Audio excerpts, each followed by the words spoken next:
give us you guys' long-term projections for Rask. How much longer is he the Bees goalie? As long as he wants to be. As long as he wants to play like this, man. I'm not rushing him out of town. No, you don't believe that Tuesday was a fake shutout? I understand that. Like, he didn't have to make any difficult saves, but like he still didn't let up any goals. How are you going to hold that against him? They'll find a way. Felger will find a way. I'll take a fake shutout. A fake shutout still is a shutout. I can't wait to see Felger next week, and he's going to yell at me about something that didn't even happen. It's going to be my absolute favorite thing. I would say this, that if the Bruins go on a deep run here, or if they don't go on a deep run and Rask posts a 905 or an 890, he has another bad series like he did against Toronto, and there we go, it's 4-1. I think they would entertain the idea of maybe moving on. I don't think they would per se, but I think the discussion grows a little bit because I think they had those thoughts last year, and I think a little bit early this year as well. I don't know when they do it, but I don't know. Right now, it looks like they found the right way to do it.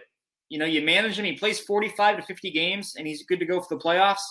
I mean, if he doesn't play well this year in the playoffs, I don't know what more you can do to help him out. I really don't.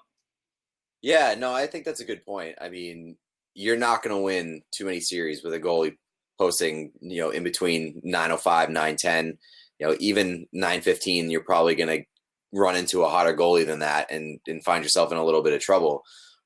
So I'm not ready to have that conversation until he wasn't great against Toronto last year. He's a bit inconsistent. You're obviously going to want to see more consistency, but I don't know if we're ready to have the conversation of let's, move on or discuss moving on until he warrants it. And I don't think that he has yet. Yeah. And I also think it's just a bad market for goaltenders, like in terms of trading a goaltender who did win a Vezina and is a pretty good goaltender in this league. I don't know if you're going to get the right return that really warrants moving on from him, especially now. Right. Like now, you are going to be paying $7 million for a middle of the road sort of goaltender.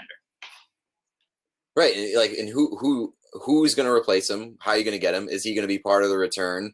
Because if he's part of the return, then you're obviously going to have to make some sort of swap and take a loss, presumably, and you're going to go out in the free agent market and try to get a guy there because that's where bad goaltending deals happen. Yeah.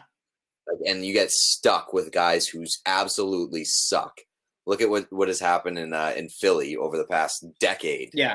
Just guy after guy who's just been terrible.